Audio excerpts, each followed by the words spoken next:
I want to give you a tip I came up with when I was sipping some eggnog. How to make French toast really easy. I'll show you how to use the eggnog, which has all the ingredients of French toast batter in it, with the spices and the seasoning. It makes great French toast.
No point in making delicious French toast and then pouring fake syrup on it.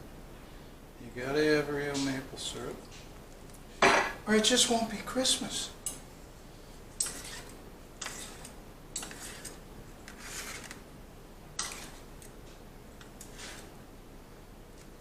Now we gotta taste test it, my friends. It is really good. Really good. All right, I won't talk over my mouth full. Except to wish you Merry Christmas. You can look at the camera and give a reaction shot. Wrong way. Wow, that is delicious. It is, isn't it? Success.